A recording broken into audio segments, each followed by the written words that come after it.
Hello दोस्तों, क्या हाल चाल है, कैसे हो आप सभी को। Happy independence day. देखो आज आज़ादी का दिन है, तो उम्मीद करते हैं कि आप इस हिसाब से मेहनत करोगे ताकि आपका जो ये प्रिपरेशन का टाइम है इससे भी आपको जल्दी से जल्दी आज़ादी मिल जाए।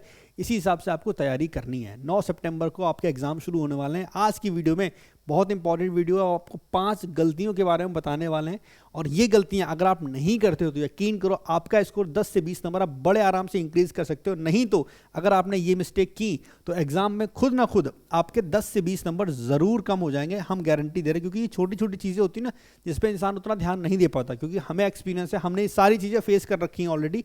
तो हम आपको बता सकते हैं कि ये गलती आपको बिल्कुल भी आखिरी समय पर नहीं करनी चाहिए। अगर आपके पास टाइम कम है तो 2x की स्पीड में वीडियो को देख लेना, पर वीडियो को पूरा ज़रूर देखना। ठीक है, चलो शुरुआत करते हैं। टाइम आपका बर्बाद नहीं करेंगे। पहली गलती होती है अवॉइड मॉक इन नाइट।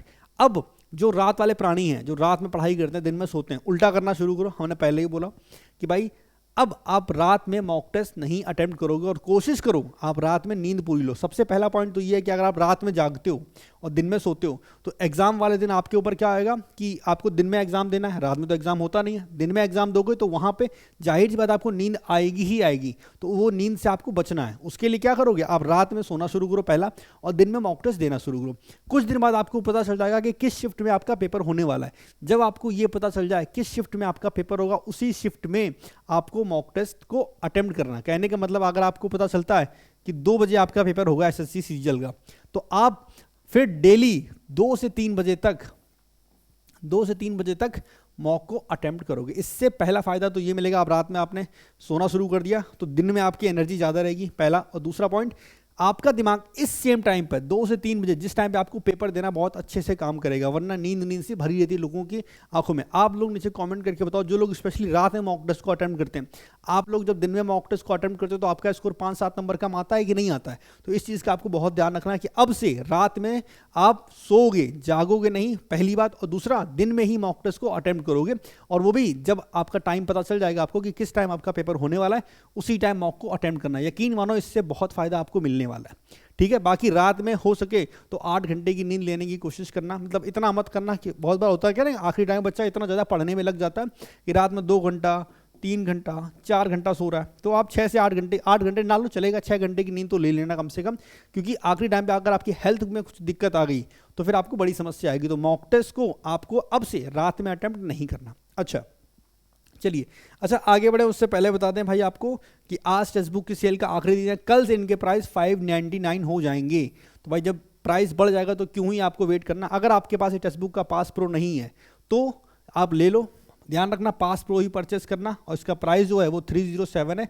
अगर आप मेरा कूपन कोड KV10 लगाते हो तो आपको ये 12% का डिस्काउंट मिल जाएगा। तो इसका लिंक हम नीचे डिस्क्रिप्शन में दे देंगे। और बाकी फिर से रिपीट कर रहे हैं, ये गलती मत करना, आप पास प्रो ही परचेस करना। ठीक है, अच्छा मॉक में PYQ मॉक भी होते हैं, नए वाले मॉक भी होते हैं, तो दोनों चीज़ें आपको इस पास में मिल जाएंगी। इसीलिए रिकमेंड करते हैं कि पास प्रो लेना। और इसका और भी फायदा है जो आपको आगे वीडियो के एंड में बताएंगे। ठीक, बाकी इसमें क्योंकि हम सीजल की बात करें तो सीजल के काफ़ी सारे मॉक टेस्ट आपको देखने को मिल जाएंगे।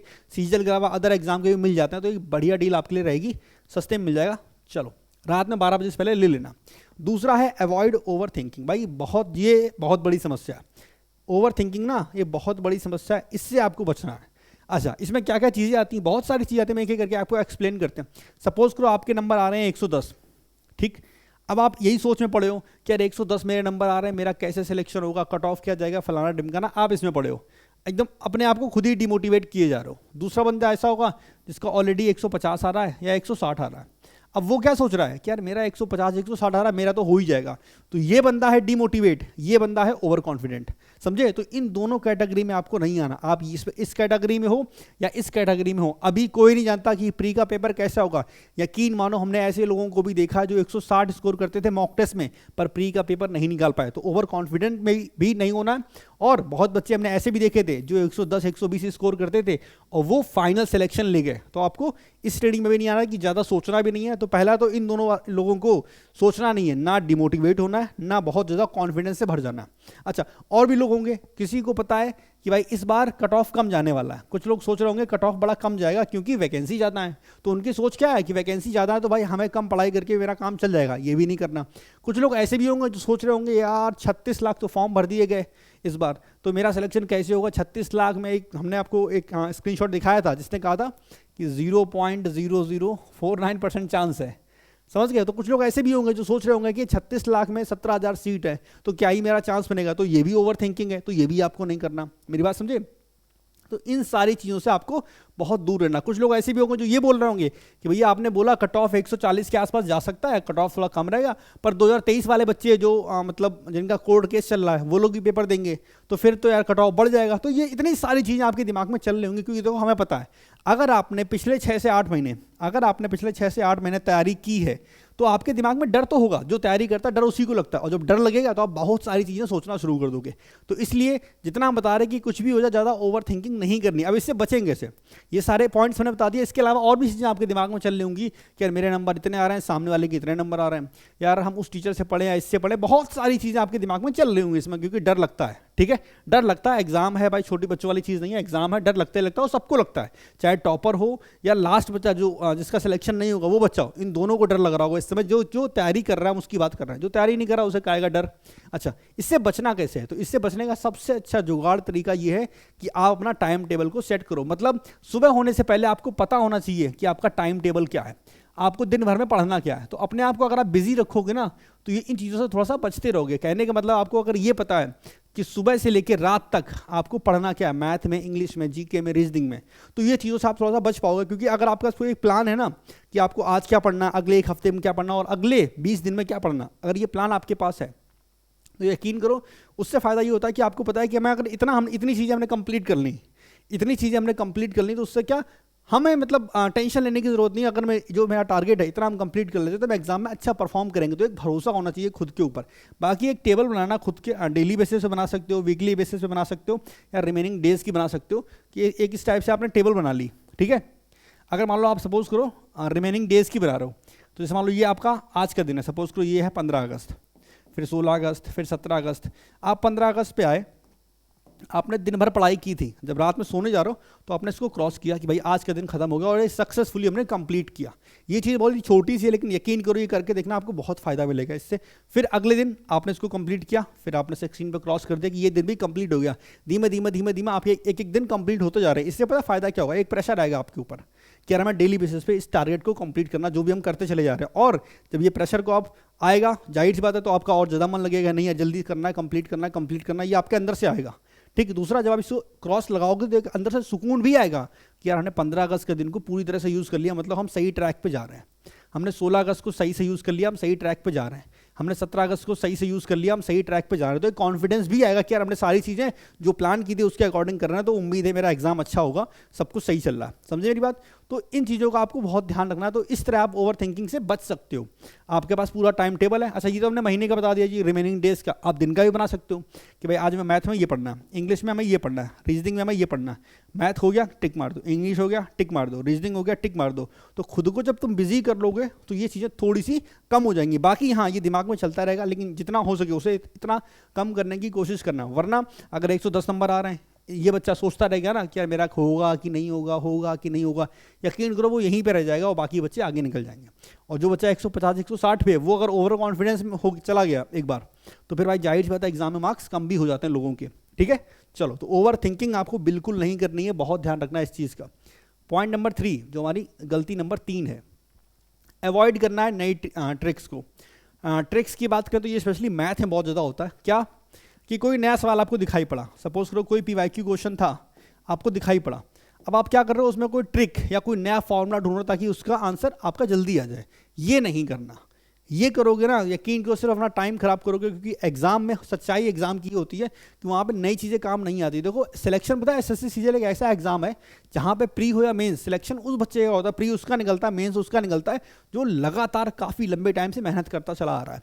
सपोज करो एक बच्चा है जो पिछले एक साल से मेहनत कर रहा है, और आखिरी के 20-25 दिन में जो भी उसने पिछले एक साल में पढ़ा है उन सबको वो समअप करेगा, रिवीजन करेगा, मॉक टेस्ट लगा के प्रैक्टिस करेगा।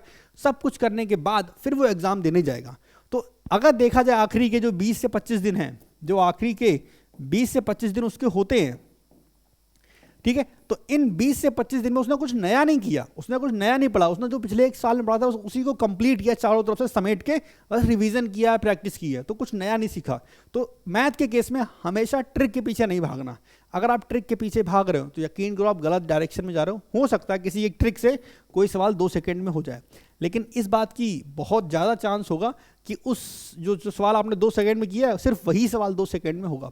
तो मैथ में हमेशा कॉन्सेप्ट के पीछे भागना, और कॉन्सेप्ट आपने ऑलरेडी पिछले 1 साल में पढ़े ही होंगे, कुछ ना कुछ तो आपने सीखा होगा, तो उनको रिवाइज करो, नई ट्रिक्स के पीछे मत जाओ। तो ये स्पेशली मैथ के लिए था, ठीक है। मैथ में नई ट्रिक्स कभी भी आपको 50 में 50 स्कोर नहीं दिलवा सकती। अगर आपको सच में 50 में 50 स्कोर लाना है तो आप कॉन्सेप्ट के पीछे भागो। अगर आप ये सीख लोगे ना तो प्री हो, मेंस हो, हर जगह अच्छा स्कोर करोगे। बाकी मैथ में हमने कुछ आपको हेल्प करने का बोला कि हम आपको 1500 क्वेश्चन की PDF प्रोवाइड करेंगे। वो PDF प्रोवाइड करेंगे हम अपने टेलीग्राम चैनल पे 20 अगस्त को। उसमें 1500 सवाल होंगे और पूरी मैथ्स का वो PDF एक ई-बुक की तरह आपके लिए होगी।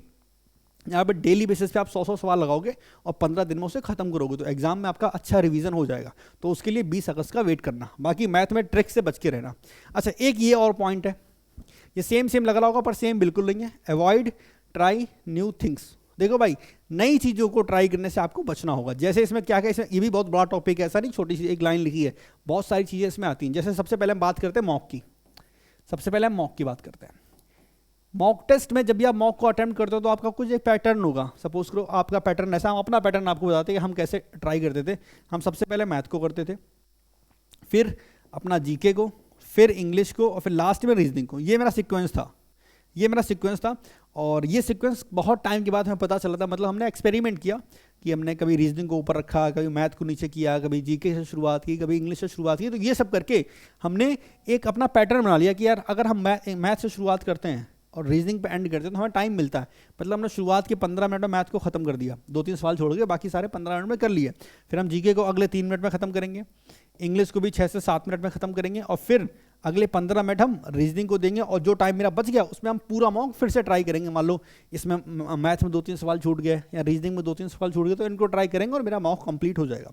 ये एक मेरा फिक्स पैटर्न बन गया था। तो हम उम्मीद करते हैं कि आपका भी एक मॉक का फिक्स पैटर्न बन गया होगा। भाई अगर आप पिछले 6 महीने से तैयारी कर रहे हो, अगर कुछ लोग बोलेंगे भैया हमने आज ही से तैयारी करना शुरू किया, तो वाला फिर तो 24 नहीं 2025 के लिए तुम सोच रहे हो, तो फिर 25 के हिसाब से वाली बात हो गई।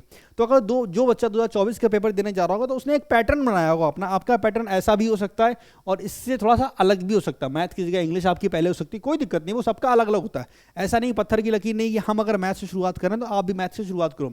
वो डिपेंड करता है कि आप किस में ज़्यादा कंफर्टेबल हो, आपको टाइमिंग का इशू कहाँ पे नहीं आता और कहाँ पे आता है।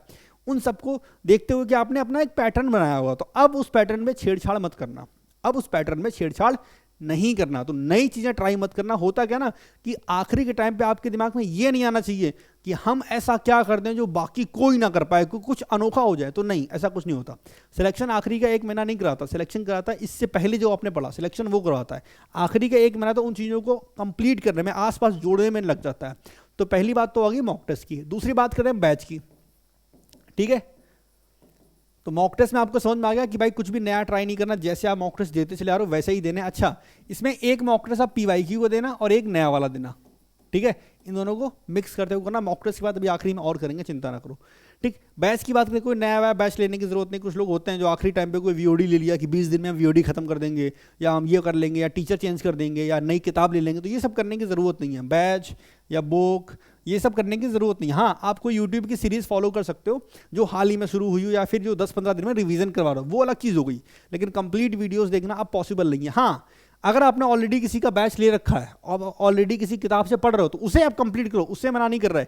कोई नई किताब, कोई नया बैच, उसके लिए हम बिल्कुल मना कर रहे हैं। तो पहली चीज़ ध्यान रखो कि आपको हर वो चीज़ अब अवॉइड करनी है जो नई है आपके लिए। मेरा समझ, जो चीज़ आपके लिए नई है। ऐसा नहीं है कि आप आखिरी टाइम पे सोचो यार ये टीचर अच्छा है, एक काम करते हैं इसकी 10 क्लास हम कर लेते हैं या इसकी 20 क्लास कर लें। ये सब नहीं करना। इन सब से आपका सिर्फ और सिर्फ नुकसान होने वाला, कोई आपका फ़ायदा नहीं है। हाँ, कोई बैच आपका चल रहा है, आपको लगता है उसमें कुछ बाकी है, वो कर रहे हो, वो अलग चीज़ है। आप जिस टीचर से पढ़ रहे हो उसी से पढ़ते रहो, जिस किताब को सॉल्व करो उसी को आगे सॉल्व करते रहो। कुछ नया ट्राई करने की ज़रूरत नहीं है, सिर्फ रिविज़न वाली चीज़ों को छोड़ के। अब जैसे हमने आपको बोला कि रिवीजन के लिए हम आपको मैथ की एक ई-बुक देंगे, ठीक है। तो इसमें टोटल सवाल ही 1500 हैं। इसमें टोटल जो हम आपको बुक देने वाले हैं इसके अंदर टोटल 1500 क्वेश्चन ही तो हैं, ठीक है, तो इसकी बात अलग है। ये तो मान लो ये होगा कि आप इसे शुरू करोगे और पूरा कंप्लीट भी कर दोगे, ठीक। या फिर यूट्यूब पे मान लो सपोज करो किसी टीचर ने आखिरी के 15 दिन की कोई सीरीज शुरू की है कि हम 15 मॉक टेस्ट करवाएंगे या फिर हम पूरा मैथ्स आपको रिवाइज करवाएंगे, वो आप कर सकते हो, उसके लिए मना नहीं कर रहे हैं। लेकिन बड़ी बड़ी चीज़ें, वीओडी बैच हो गया, कोई नई किताब होगी, इनकी तरफ बिल्कुल भी भागने की आपको ज़रूरत नहीं है। तो कुछ भी नया ट्राई करना नहीं है। ऐसा नहीं है कि आखिरी टाइम पे कुछ आप ऐसा कर दोगे जो किसी ने नहीं किया होगा तो आपका सिलेक्शन हो जाएगा, ऐसा कुछ पॉसिबल नहीं होता। ये सब फालतू की बातें होती हैं, इनमें कोई सच्चाई नहीं है, कोई दम नहीं है, ठीक है। तो नई चीज़ों से आपको बिल्कुल दूर रहना। और आखिरी जो सबसे इंपॉर्टेंट पॉइंट है वो ये, अवॉइड करो 2 मॉक्स पर डे। अब हमें पता है बहुत से लोग ये ट्राई भी करते हैं, बहुत से नहीं भी करते। हम क्यों मना कर रहे हैं, हम आपको अपना रीज़न बताएं।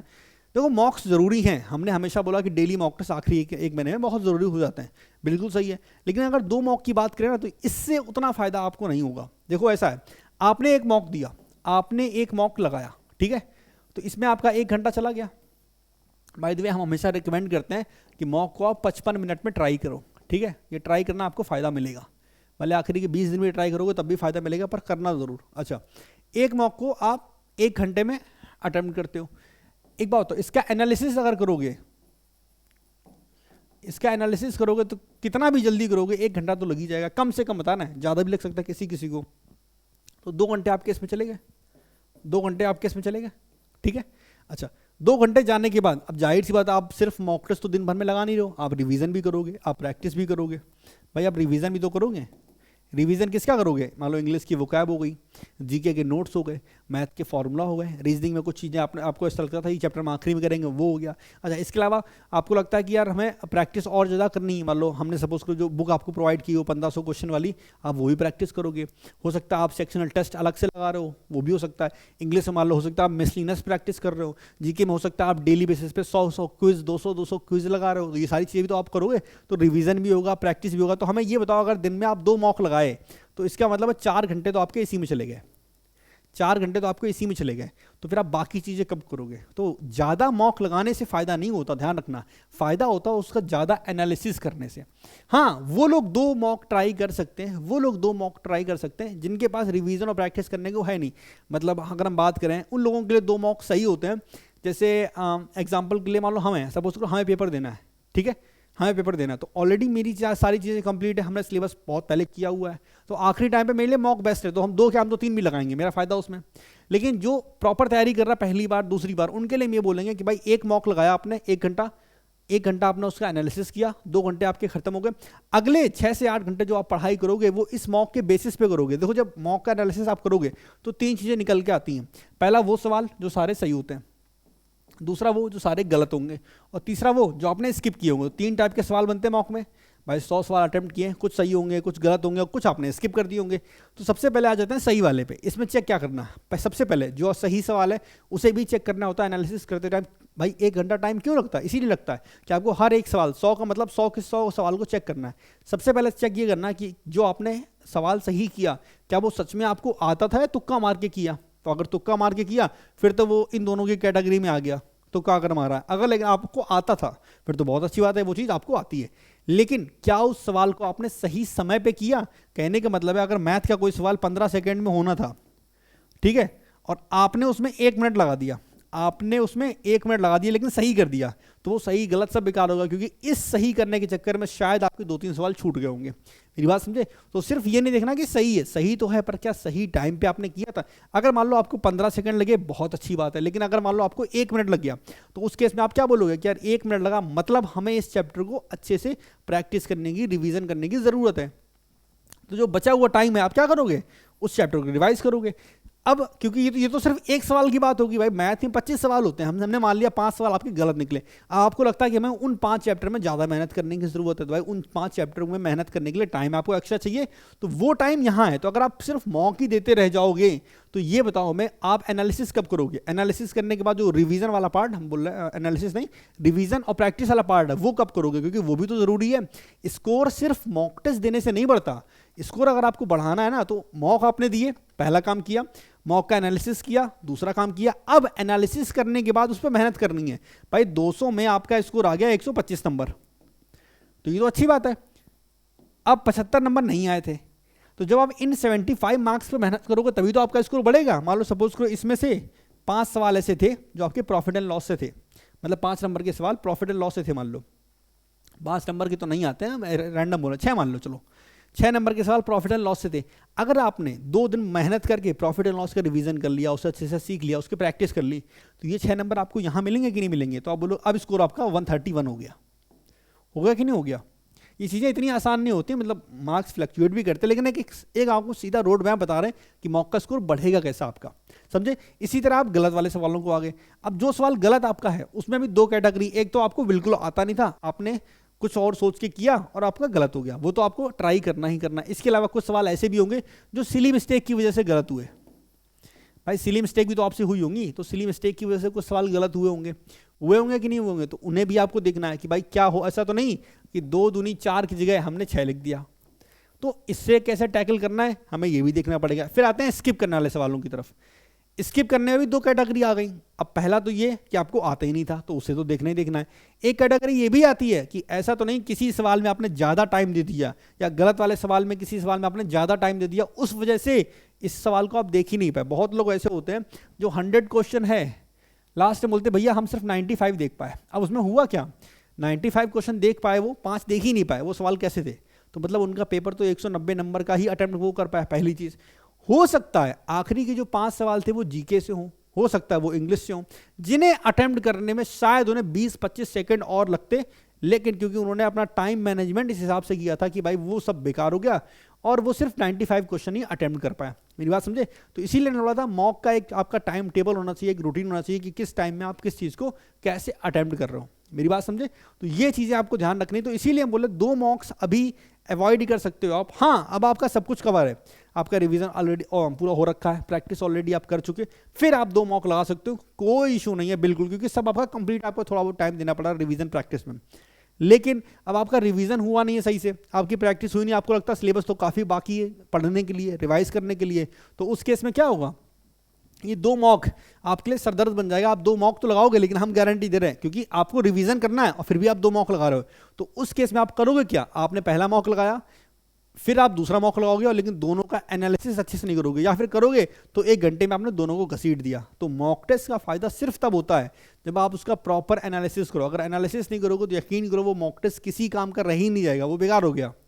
इसीलिए बोल रहे हैं मॉक टेस्ट का एनालिसिस बहुत ज़रूरी है, तो वो करो जिसमें आपका फायदा मिले। तो 2 मॉक आप इग्नोर कर सकते हो, बाकी अगर आपको प्रैक्टिस करना, रिवीजन करने का काम नहीं है तो उस केस में आप बिल्कुल 2 लगाओ, कोई टेंशन नहीं। लेकिन जिनका सिलेबस बाकी है, जिन्हें पढ़ना है, एक्स्ट्रा चीज़ें रिवाइज करनी है, वो दिन में 1 मॉक भी सफिशियंट है। कभी कभी आप 2 लगा सकते हो, मतलब बहुत बार ऐसा होता होगा, आपके साथ भी होता है, मेरे साथ भी हो चुका है कि सपोज करो हमने पहला मॉक दिया, और मेरा स्कोर अच्छा नहीं आया, मेरा स्कोर सपोज करो आ गया 100 नंबर। अब हम बहुत ज़्यादा फ्रस्ट्रेट हो रहे हैं कि यार हमने इतनी मेहनत के मॉक दिया था, इतने मेहनत हम कर रहे हैं, फिर भी नंबर कम क्यों आए। तो हमने क्या किया, सेम डे तुरंत उसी समय एक PYQ का मॉक लगाया और वहाँ पर मेरा स्कोर आया 140। तो अब क्या होगा ना, थोड़ा सा अंदर से सुकून मिलेगा, चलो नहीं ठीक है, मतलब खुद पे डाउट होने लगा था 100 नंबर देख के। अभी क्या होगा कि चलो 140 नंबर आ गया, मतलब ठीक है, 140 नंबर आ गया मतलब हम ठीक है, वो एक मॉक में गलती से हो गया था, तो ये कर सकते हो। अच्छा, एक चीज़ और हम इसमें ऐड करेंगे, वो ये कि आपको एक मॉक डेली लगाना है। तो एक आप लगाओगे PYQ और एक आप लगाओगे नए वाले मॉक। अच्छा, अभी आपको पता लाइव मॉक भी चलते हैं। लाइव मॉक मतलब जो आपने देखा बहुत सारी कंपनियां, बहुत सारी वेबसाइट हर संडे को एक फ्री मॉक, संडे सैटरडे किसी भी दिन एक फ्री मॉक लाइव एकदम फ्री कर देती है कि आप उसे अटेम्प्ट कर सकते हो। अच्छा, आपने उसमें एक चीज़ और नोटिस की होगी कि आपका सबसे ज़्यादा स्कोर आता है PYQ में, फिर नए वाले मॉक में स्कोर आता है, ठीक है, और सबसे कम स्कोर आता है लाइव वाले मॉक में। तो आप चाहो तो आखिरी के 15 दिन में ये लाइव वाले मॉक को इग्नोर कर सकते हो। देखो एक चीज़ समझने की कोशिश करो, एग्जाम में जिस हिसाब से ये चीज़ें बता रहे हैं आपको, जैसे ओवर थिंकिंग है, तो आपके सोचने की वजह से आपका स्कोर कम हो रहा है। तो अगर आप लाइव मॉक दोगे आपका स्कोर कम आएगा। सपोज करो आपका 100 नंबर आ गया, जबकि PYQ 140 आ रहे हैं, यहाँ 100 आ रहा है। बहुत से बच्चे ऐसे होंगे, कमेंट सेक्शन बताना आपका लाइव स्कोर कितना है और PYQ स्कोर कितना है। तो लाइव स्कोर आपका 100 आ रहा है और PYQ आ रहा है 140 नंबर, सपोज करो इतना स्कोर आ रहा है। तो सोच के देखो आपको ज़्यादा खुशी कब मिलेगी, 140 वाले में कि 100 वाले में? 140 वाले में, हाँ या ना? तो हम ये नहीं चाहते कि एग्ज़ाम के आखिरी दिन में आप डिमोटिवेट फील करो, आप ये फील करो कि हमें कुछ आता ही नहीं है। और एग्ज़ाम देने से पहले सपोज करो किसी बच्चे का 10 तारीख को पेपर था और उसने 7 या 8 तारीख को अपना आखिरी मॉक टेस्ट ये लाइव वाला लगा लिया, तो उससे होगा क्या, उससे हुआ उसके 100 नंबर आए। अब क्योंकि आखिरी मॉक उसने 100 नंबर का लगाया था, तो उसके दिमाग में क्या चलता रहेगा कि यार हमें तो कुछ आता ही नहीं और हम मेरा सिलेक्शन नहीं होगा, तो वो एग्जाम सेंटर पे पहुंचने से पहले ही ये सोचने लगा कि यार हमें तो कुछ आते नहीं, मेरा सिलेक्शन नहीं होगा। तो सच में ईमानदारी से बोलो उसका सिलेक्शन नहीं हुआ, चाहे जितना आता हो, क्योंकि आप खुद में ही हार गए ना, तो वो अपना 100% भी नहीं देगा वहाँ एग्जाम वाले दिन में, कुछ नहीं करेगा, हाँ ठीक है मैं तो आता ही नहीं कुछ भी, ये वो करके मतलब कहीं ना कहीं जो एनर्जी के साथ उसे पेपर देना चाहिए था वो उस एनर्जी के साथ पेपर नहीं दे पाएगा। तो कहने का मतलब है आखिरी के टाइम पे आप लाइव मॉक को इग्नोर कर सकते हो, ठीक है, ये आपके अंदर के कॉन्फिडेंस के लिए है, ठीक। ये चीज़ें बहुत छोटी छोटी बातें हैं, लेकिन इससे आपको बहुत फायदा मिलेगा, हम गारंटी देके बोल रहे हैं। जो लोग एक्सपीरियंस कर चुके हैं नीचे कमेंट सेक्शन में जरूर बताना। अच्छा, PYQ और नए मॉक, इन्हें आप अभी से दो, एक PYQ लगाओ एक नया मॉक लगाओ, लेकिन आप चाहो तो आखिरी के 7 दिन में सिर्फ PYQ लगाओ। हम चाहते हैं कि भाई जितना आप पॉजिटिव फील करोगे, देखो नए मॉक खराब नहीं होते ना लाइव मॉक खराब, हम ये नहीं बोले कि दोनों मॉक खराब होते हैं, ये अपनी जगह सही है, लेकिन PYQ में आपका स्कोर अच्छा आता है कि वो चीज़ ऑलरेडी आप पढ़ चुके होते हैं, इसलिए स्कोर अच्छा आता है, ठीक। तो आप PYQ करो आखिरी के 7 दिन में, ताकि आप अंदर से अच्छा फील कर सको। मतलब जिस बच्चे का नॉर्मल मॉक में 120 आ रहा है, तो PYQ में क्या पता 130 आ रहा हो, क्या पता 140 आ रहा हो, ठीक है। तो जब उसके नंबर 10-5 नंबर ज़्यादा आएंगे ना, तो वो अच्छा सोच के जाएगा, तो एग्जाम सेंटर में जब आप पहुंचोगे तो आपको बहुत फायदा मिलने वाला है, समझ गए। तो ये सारी वो 5 गलतियां थी जो हमें आपको बतानी थी।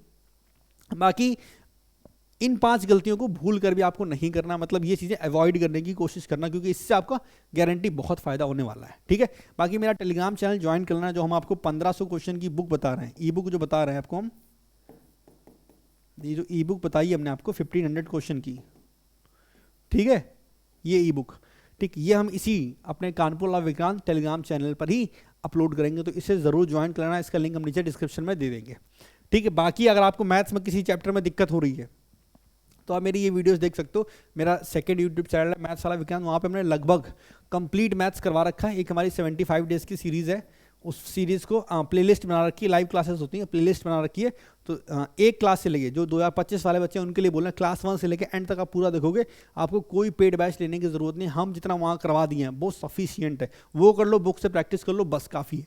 उसके अलावा हमने कंप्लीट वीडियोज़ भी डाल रखी है उन लाइव क्लासेस की, जैसे एक वीडियो ये आपके सामने परसेंटेज की 12 घंटे की वीडियो है, ठीक। ऐसे आपके सामने ट्रिग्नोमेट्री की वीडियो है, नंबर सिस्टम की वीडियो, प्रॉफिट एंड लॉस की वीडियो, हाइट एंड डिस्टेंस, सब कुछ आपको उस चैनल में मिल जाएगा। तो मैथ्स का कंटेंट बहुत सारा वहाँ पे मिल जाएगा, ठीक है। जैसे मेरी ये 2 कैलकुलेशन की वीडियोस हैं, ये 2024 वालों के लिए बोल रहा है, ये वीडियोस देख के जाना, बहुत फायदा होगा आपको, ठीक। बाकी हम उस चैनल पे ये मैथ्स के शॉर्ट्स भी डालते हैं, दिन के 3 शॉर्ट्स आते हैं, इससे आपका मैथ्स का रिवीजन भी अच्छा होगा। तो 2024 वालों के लिए ये मस्ट है, ज़रूर करके जाना, ठीक है। बाकी इस वीडियो में इतना ही। तो जो गलतियां हमने बताई हैं, इन 5 गलतियों का ध्यान रखना, भूल कर भी ये गलतियां आपको नहीं करनी। उम्मीद करते हैं वीडियो अच्छी लगी होगी, वीडियो अच्छी लगे तो वीडियो को लाइक करना। बाकी 2025 वाले, जो 2025 वाले बच्चे हैं, ठीक है, उनके लिए एक हम सीरीज़ शुरू करने वाले हैं, जहाँ हम हर एक चीज़ को बहुत डिटेल में, बहुत अपने एक्सपीरियंस को ऐड करते हुए बहुत डिटेल में बताना चाहते हैं कि उन्हें शुरुआत कहाँ से करनी है, क्या पढ़ना क्या नहीं पढ़ना, हर एक चीज़, मतलब बिल्कुल बेसिक से। वो छोटी छोटी चीज़ें भी ना होती हैं कि 0.01% जिन्हें कोई बताता, तो वो भी हम वीडियोज़ में बताने की कोशिश करेंगे। तो हर एक छोटी से छोटी चीज़ की, मान लो आज अगर आपका पहला दिन है, तो पहले दिन से आपको क्या पढ़ना चाहिए, किस हिसाब से पढ़ना चाहिए, ताकि आप अगले साल के लिए अभी से खुद को तैयार करना शुरू कर दो। तो अगर आप चाहते हो तो ये 2025 वाले वीडियो के नीचे कॉमेंट सेक्शन में कॉमेंट जरूर करना कि आप 2025 के लिए सीरीज़ चाहते हो। एक हम चाहें तो एक बड़ी वीडियो बना सकते हैं 2 घंटे की, लेकिन हमें उससे अच्छा लगता है कि हम एक सीरीज़ बना दें, ताकि हम आपको डेली बेसिस पे बता सकें कि आपको किस हिसाब से चीज़ें प्रिपेयर करनी है। डेली बेसिस मतलब डेली वीडियो नहीं देंगे आपको, हम एक बात बता रहे हैं कि जैसे मान लो अगर आपको शुरुआत करनी है तो PYQ का एनालिसिस कैसे करना है, ठीक है, मॉक टेस्ट आपको कब से देना शुरू करना चाहिए, 2025 वालों की बात कर रहे हैं, ठीक है। तो वहाँ पे वो कैसे कैसे चीज़ों को हैंडल कर सकते हैं। तो एक 2025 के लिए एक तगड़ी सी एक सीरीज़ लाने का हम सोच रहे हैं, और जल्दी से जल्दी आपको इसकी वीडियोस देखने को मिलेंगी। बस आप, ये डिपेंड करता है कि आप कितना ज़्यादा कमेंट करते हो, समझे मेरी बात। तो ज़्यादा से ज़्यादा बच्चे अगर 2025 की वीडियोज़ के लिए बोलेंगे, तो हम जल्दी से जल्दी इनके लिए वीडियोज़ लाना शुरू कर देंगे। तो इस क्लास में इतना ही। उम्मीद करते हैं वीडियो आपको अच्छी लगी होगी, और हमने कोई हवाबाजी नहीं, कोई फालतू की बातें नहीं, कुछ फर्जी नहीं, आए टू द पॉइंट बात बताई और आगे बढ़ गया, ठीक है। तो उम्मीद करते हैं वीडियो अच्छी लगी होगी। अच्छी लगे वीडियो तो वीडियो को लाइक करना, अगर आप चैनल पर नए हो तो चैनल को सब्सक्राइब करना। हम मिलेंगे नेक्स्ट वीडियो में, तब तक के लिए टेक केयर, बाय बाय, मजा करो, ऐश करो, खुश रहो, खुश रखो, बाय।